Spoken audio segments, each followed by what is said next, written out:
tenemos nosotros ya para esta semana la presentación correspondiente a funciones trigonométricas. ¿Qué se define una función trigonométrica? Es una relación que existe entre los lados de un triángulo rectángulo. Las principales funciones trigonométricas se llaman seno, coseno, tangente. Y las recíprocas son la cosecante, la secante y la cotangente. Obviamente que del seno su recíproco va a ser la cosecante, del coseno su recíproco es la secante y de la tangente su recíproco es la cotangente.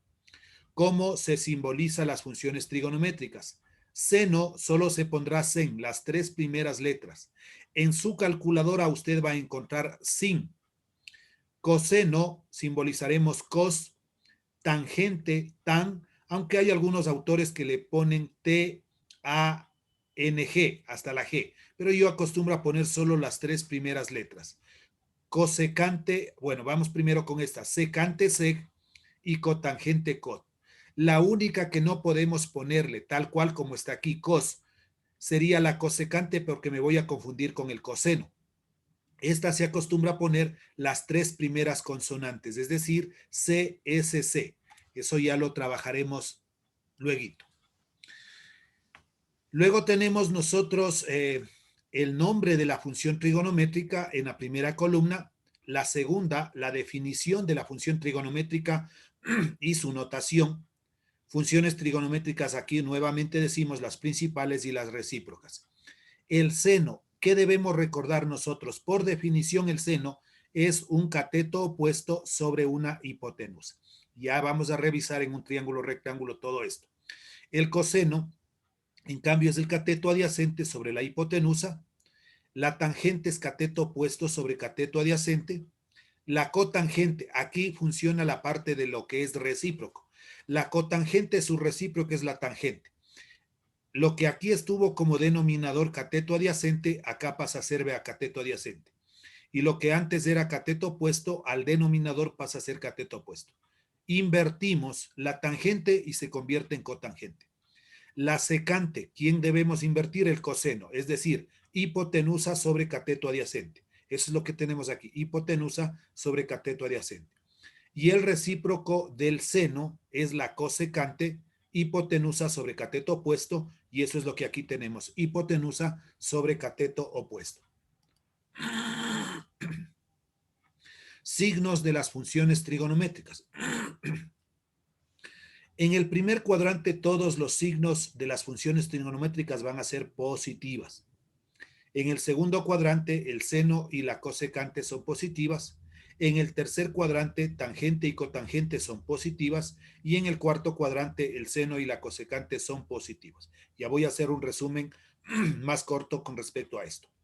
Aquí está para analizar los signos, ¿no? Cuando esté en el primer cuadrante, hablamos de que del 0 a la derecha es positivo y del 0 hacia arriba es positivo. Entonces aquí dice, todas las funciones trigonométricas son positivas en este primer cuadrante. El segundo cuadrante tiene una componente negativa en X porque va del 0 a la izquierda y positiva en Y. ¿Qué funciones trigonométricas en el segundo cuadrante son positivas? Lo que acá decía, ¿no? El seno y la cosecante. Aquí dice seno y cosecante son positivas. En el tercer cuadrante se caracteriza por tener negativo en X y negativo en Y. Los dos signos son negativos. Aquí está pequeñito, ¿no? Menos y menos. ¿Cuáles funciones trigonométricas en este cuadrante son positivas? La tangente y la cotangente. Y finalmente en el cuarto cuadrante, que tiene positivo en X y negativo en Y, las funciones que son positivas son el coseno y la cosecante. Dice, recuerde, el ángulo de referencia se genera y se considera siempre con relación a todo el eje X, es decir, a este eje X de aquí. A esto se refiere al ángulo que tendremos de acuerdo a cómo hayamos trazado. Luego viene ya para la resolución de triángulos rectángulos. Aquí está un triángulo rectángulo que tiene dos catetos, decía, ¿no? Aquí está formando el ángulo recto, un cateto horizontal, un cateto vertical, y este lado inclinado se va a llamar la hipotenusa. En este, cateto horizontal, cateto vertical, la hipotenusa. El ángulo recto siempre va a ser opuesto a la hipotenusa. Aquí está en otro sentido, pero sigue siendo cateto horizontal, cateto vertical y la hipotenusa. Se denomina triángulo rectángulo aquel que está formado por sus lados llamados catetos. Este es un cateto y esto es otro cateto, que forman el ángulo recto 90 grados. Entonces aquí forma un ángulo de 90 grados. Y su lado mayor, llamado hipotenusa, el inclinado. Aplicando el teorema de Pitágoras, cuando se conocen sus catetos y se desconocen la hipotenusa, cuando se conocen la hipotenusa y un cateto y se desconoce el otro cateto, aplicando funciones trigonométricas cuando se conoce el lado y un ángulo, y aquí están las funciones trigonométricas, como les decía, cómo se simboliza: seno, sen, coseno, tangente, cosecante, secante y cotangente. Y con eso yo ya voy a explicar ahora sí, pero quiero recordar la tarea, ¿no? La tarea 2, subirle a la plataforma, dice hasta el día sábado 24 de abril del 2021. Esta tarea es entregable en esta semana. Páginas 33, 34, actividad número 3, los ejercicios. Y por favor, aquí me he olvidado cambiar. Va desde el 1 hasta el 10, ya le cambiamos. Regresemos entonces, por favor. Ahora sí ya a la explicación. Voy a detener nuestro video para que mejore la explicación. Bien, estamos nosotros trabajando lo que es un triángulo rectángulo. Vamos a dibujar este triángulo rectángulo que tiene las siguientes características, ¿no? Tiene un cateto vertical, tiene un cateto horizontal y el lado inclinado corresponde a la hipotenusa. Ahí tenemos el gráfico de un triángulo rectángulo. ¿Cómo se simboliza este triángulo rectángulo? En el ángulo recto, en el ángulo de 90 grados, se acostumbra a poner esta señalcita, un cuadrado pequeñito. Se le puede pintar o se le puede rayar. Este ángulo de aquí mide 90 grados. En este triángulo tenemos, este se llama un cateto. En vez de decir que es un lado del triángulo, en un triángulo rectángulo se llama cateto. Este de aquí también se llama un cateto. Y el lado inclinado corresponde a ser la hipotenusa.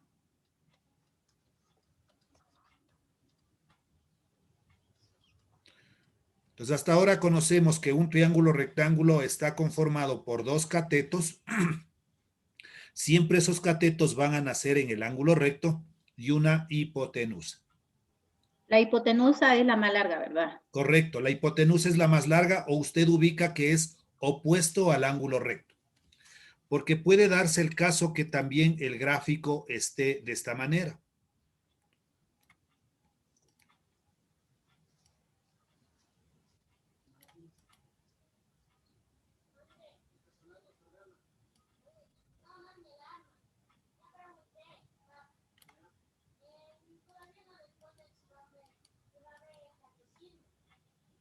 Ya, bueno, casi no salió recto, pero vamos a hacer la explicación respectiva. Este puede ser un triángulo rectángulo también.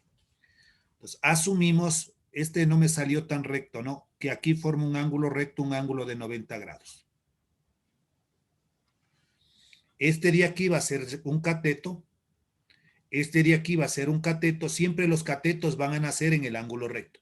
Pero lo que esté opuesto se llamará hipotenusa. Y como la señorita decía, pues siempre va a ser el lado más grande, ¿no? Pero no siempre, la orientación nada más del triángulo a veces varía. Ya. Sigamos explicando referente a este triángulo rectángulo. Podemos nosotros manejar ciertas letras, cierta simbología. Aquí le voy a decir que este es el ángulo A. Todo este ángulo es un ángulo agudo, es decir, mide menos de 90 grados. Este es el ángulo B. Y el ángulo recto le vamos a llamar C. En este triángulo rectángulo voy a aplicar yo el famoso teorema de Pitágoras. ¿Qué es lo que dice el teorema de Pitágoras? Vamos a poner aquí, teorema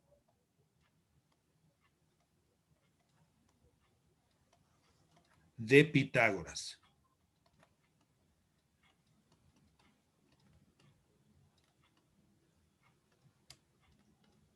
La hipotenusa al cuadrado es igual a la suma de los cuadrados de los catetos.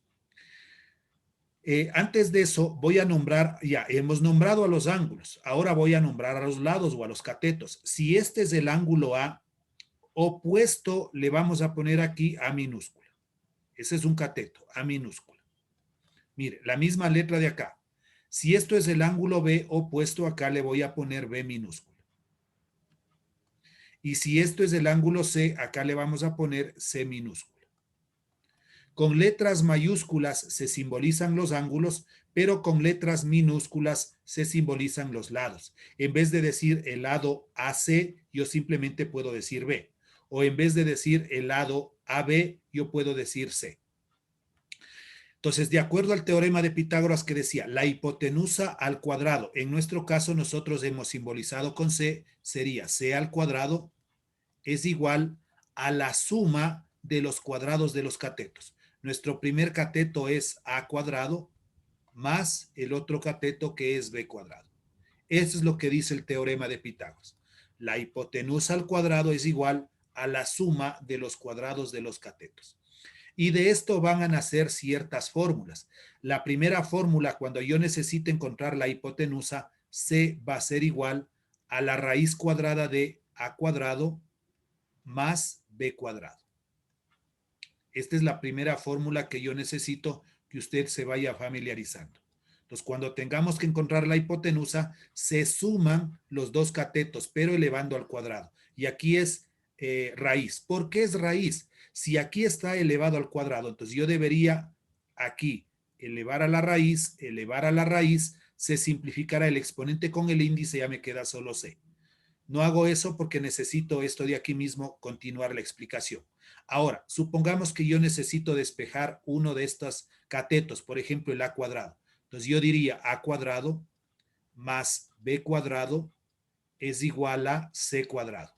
Solo hice el segundo miembro pasó al primero y el primero pasó al segundo. Ahora recién empiezo a despejar. A cuadrado va a ser igual a C cuadrado y como el B cuadrado es positivo, cambia con signo negativo menos B cuadrado. Aquí voy a explicar. Elevaría yo a la raíz, se simplifica el exponente con el índice y me queda únicamente que A va a ser igual a la raíz de C cuadrado menos B cuadrado. Y esto corresponde a hacer una segunda fórmula para calcular un cateto. Por ejemplo, el A. A va a ser igual a la raíz cuadrada de C cuadrado menos B cuadrado.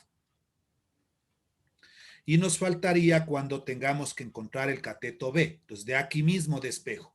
B cuadrado es igual a C cuadrado y el A cuadrado que está con signo positivo en el primer miembro pasa al segundo miembro con signo negativo. Lo mismo, elevo la raíz, simplifico el exponente con el índice y me queda únicamente que ya B va a ser igual a la raíz de C cuadrado menos A cuadrado. Y ponemos acá la tercera ecuación que B va a ser igual a la raíz de C cuadrado menos A cuadrado. ¿Qué hay en conclusión hasta aquí? Entonces, estas tres fórmulas son básicas para nosotros poder resolver ya luego ejercicios. Cuando tengamos que encontrar la hipotenusa, se suman los catetos, A cuadrado más B cuadrado. Si aquí yo pongo al revés, pongo B cuadrado más A cuadrado, no va a pasar nada porque es una suma. Pero en la ecuación número 2 y en la ecuación número 3, si quiero despejar un cateto, ahí sí es importante poner primero la hipotenusa, c cuadrado menos b cuadrado. Acá mire, c cuadrado menos a cuadrado. Cuando tengamos que encontrar un cateto, se resta. Eso tiene que acordarse, se resta. ¿Pero quién? La hipotenusa menos el cateto que falta. En un triángulo rectángulo, si yo pongo aquí cualquier valor, y lo que decía la señorita es muy cierto, ¿no? Supongamos que aquí le pongo un valor de 3, acá yo le pongo un valor de 4 y la hipotenusa va a valer 5. Siempre la hipotenusa va a ser el lado más grande, ¿no? Este es un triángulo rectángulo perfecto, 3, 4, 5. No va a decir yo voy a poner aquí 5, 6 y acá 7. No, no siempre cumple eso. Este es un triángulo que está cumpliendo esa condición, ¿no? 3, 4 y 5. Simplemente esto di a conocer para darnos cuenta que la hipotenusa siempre será el lado más grande. Y al realizar la resta, o sea, tiene que ser así. 5 al cuadrado menos 3 al cuadrado o 5 al cuadrado menos 4 al cuadrado. Pero no puedo hacer al revés, 3 al cuadrado menos 5 al cuadrado, porque aquí se me generaría una raíz negativa y la raíz cuadrada de un número negativo no existe. Ya. ¿Cuánto me queda? Menos de un minuto. En cuanto, por favor, se corte la primera reunión, nos volveríamos a conectar para continuar con la parte de ya los ejercicios. Esperemos un poquito más de explicación de esto. Pero ahorita necesitaba estas 3 fórmulas. Vamos a dar otro tipo de triángulo. En cuanto se corte, entonces, por favor, nos volvemos a conectar. Dejemos de compartir hasta mientras